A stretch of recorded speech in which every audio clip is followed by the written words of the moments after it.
I'm pretty much a minimalist when it comes to running in Null-Sec.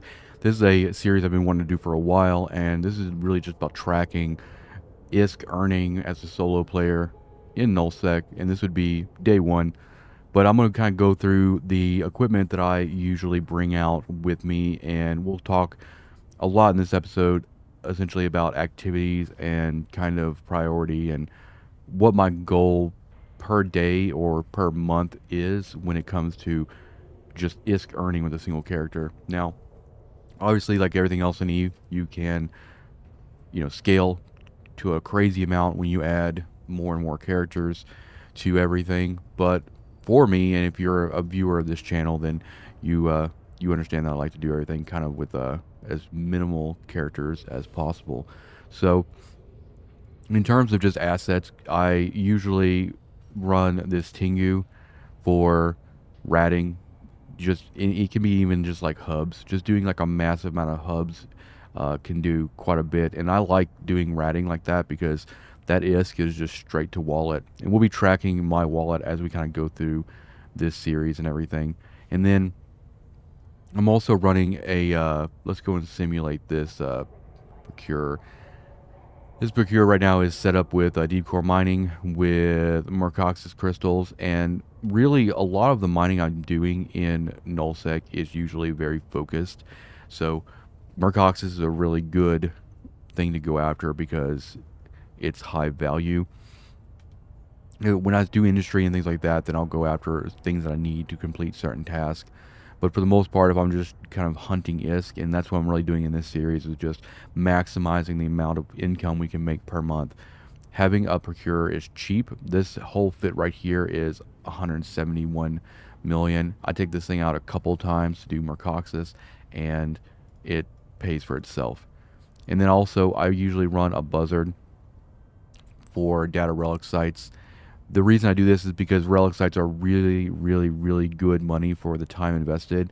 You can make, even as an alpha running like a Heron or something in Null-Sec, doing relic sites, you can do like 90 million a day easily. And with like a buzzard or like a more Omega kind of focused scanning exploration ship, you can do even better. I usually go and I scan data and relics, and I'll run all those.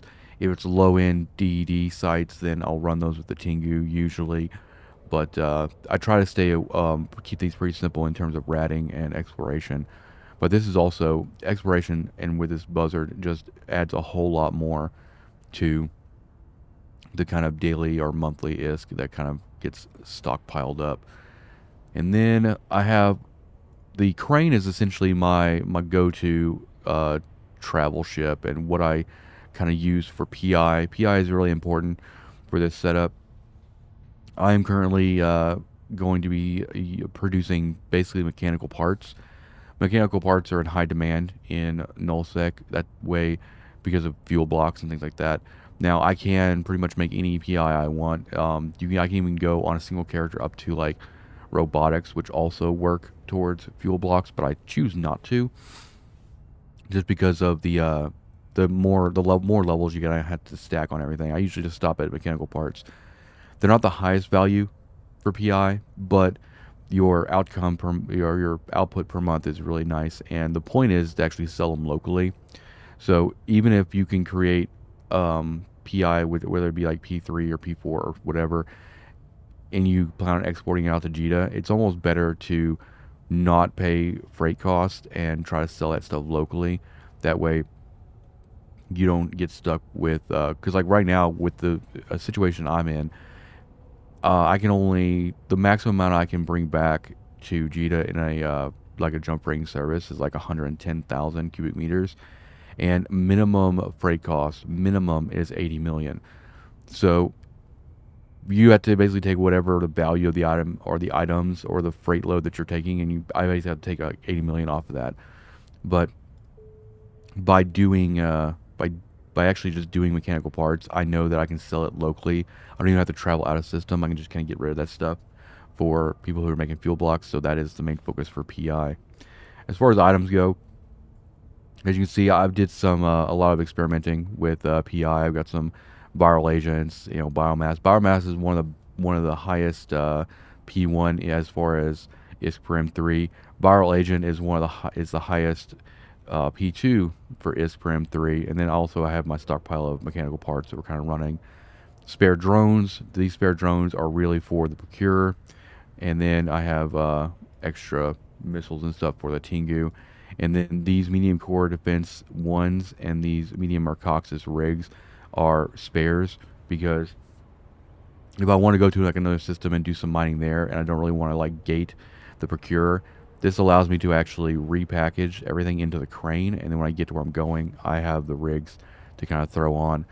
In most cases, I run rigless because these don't really add a whole lot, but I brought them out here, just for just to have some in case I want to kind of move around a little bit, and then just some bacteria. I usually come out initially with a lot of command centers, even though I have all my PI already set up, so I don't really have to worry too much about all this.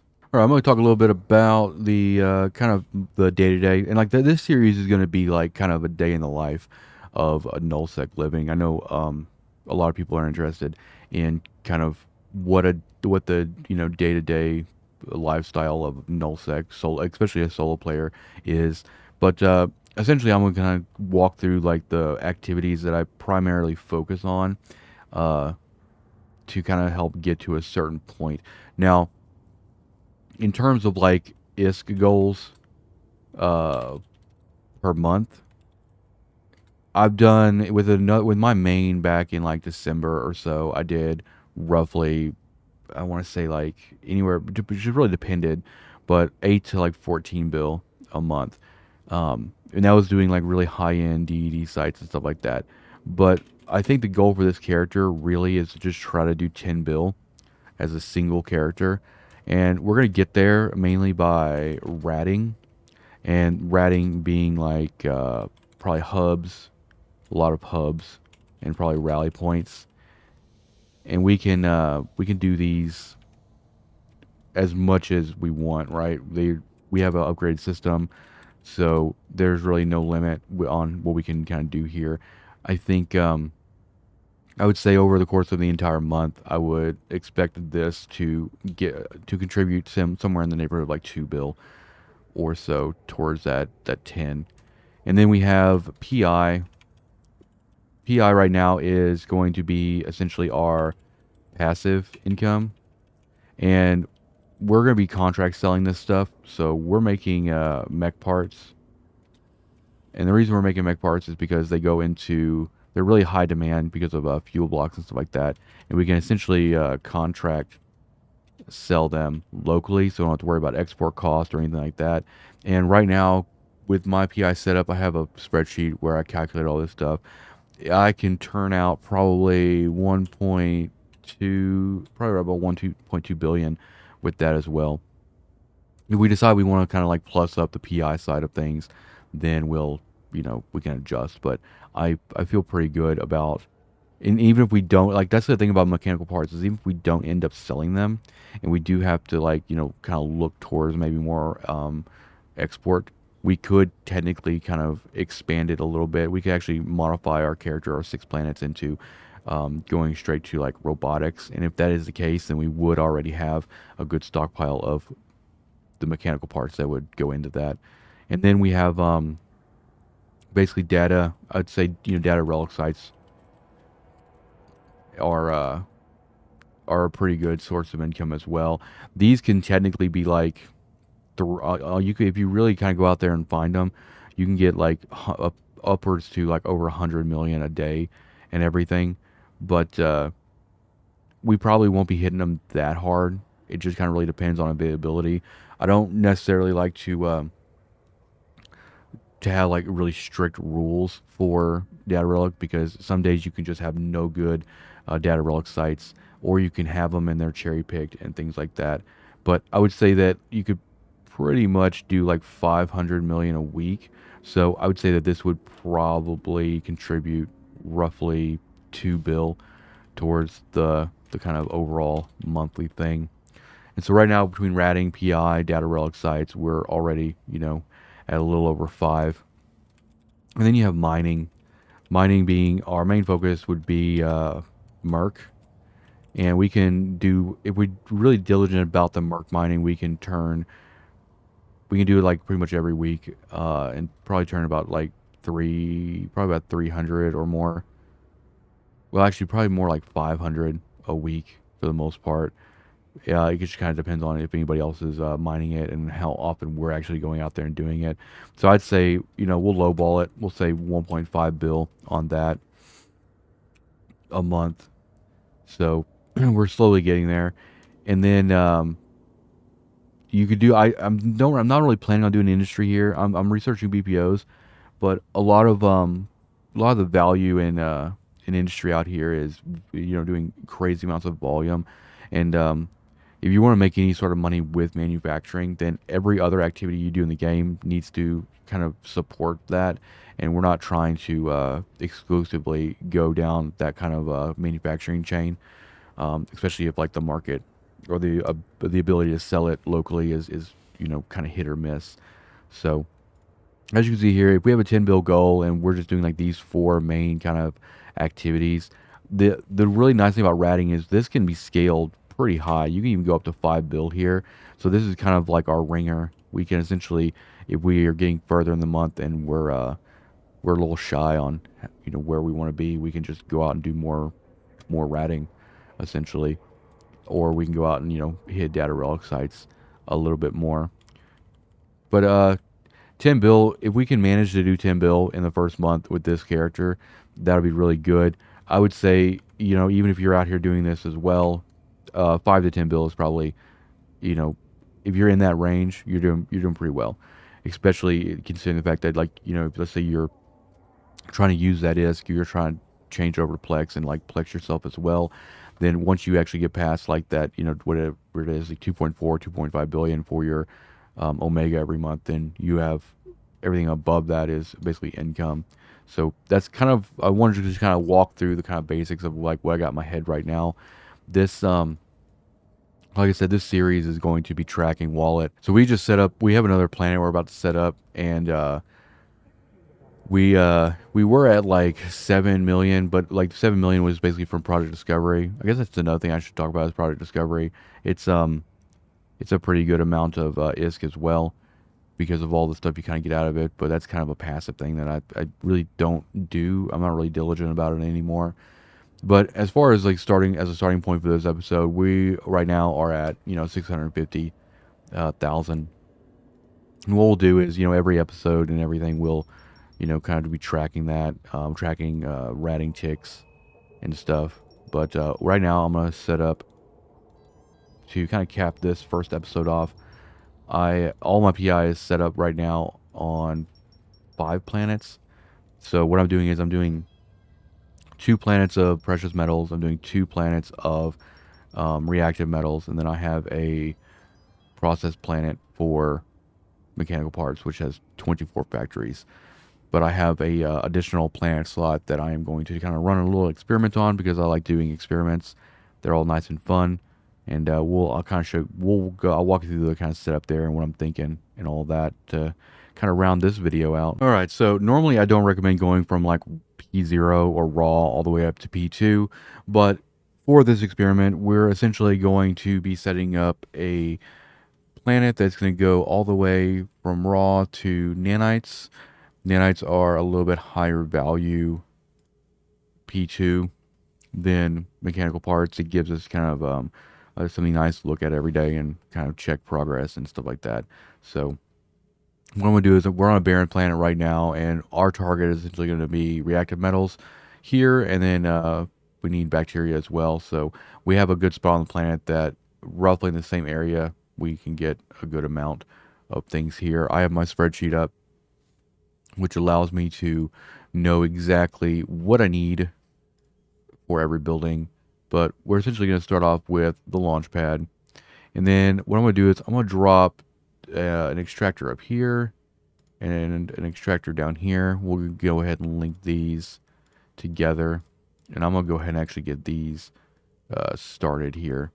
So since we have bacteria already kind of like selected here, we'll go ahead and go into this one, go microorganisms. I like setting these for a day just because it is very, very simple, very, very simple to just kind of reset these every 24 hours. I'm already logging in for daily rewards and everything anyway. And even if like I was back in Jita doing like, trading or whatever, regardless of distance, I can reset these extractors.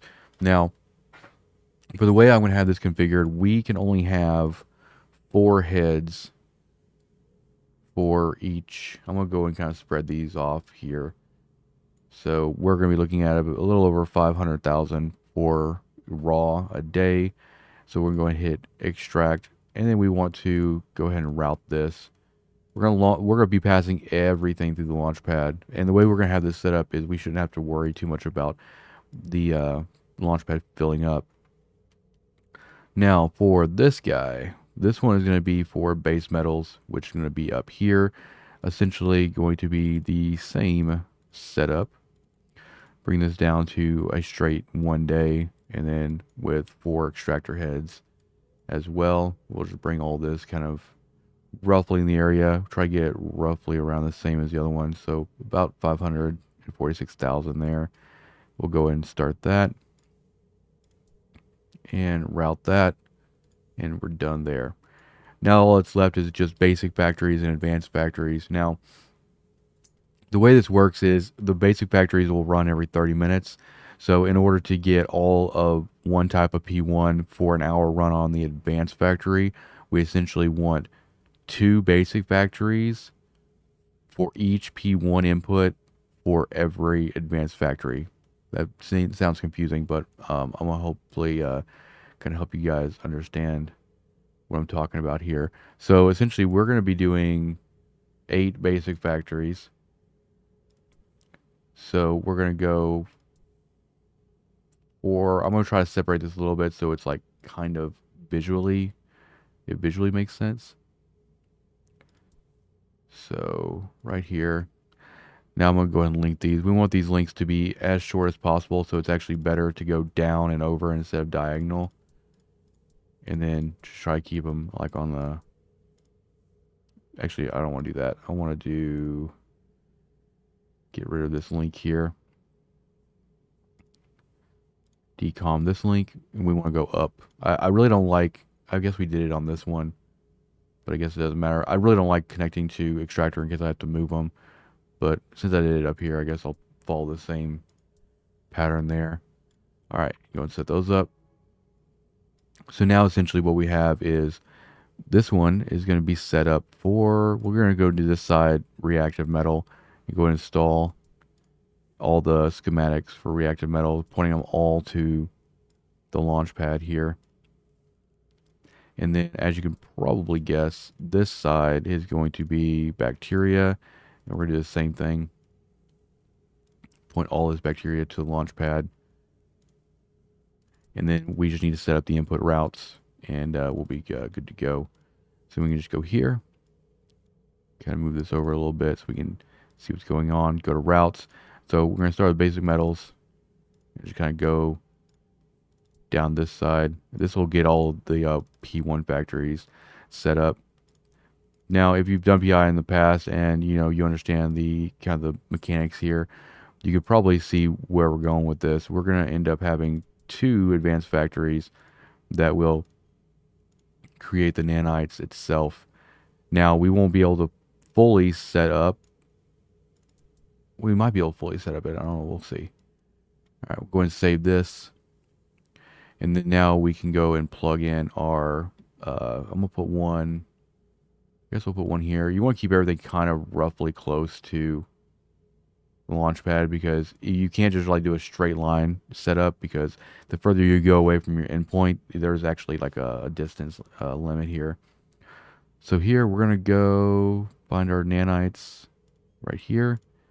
Same thing.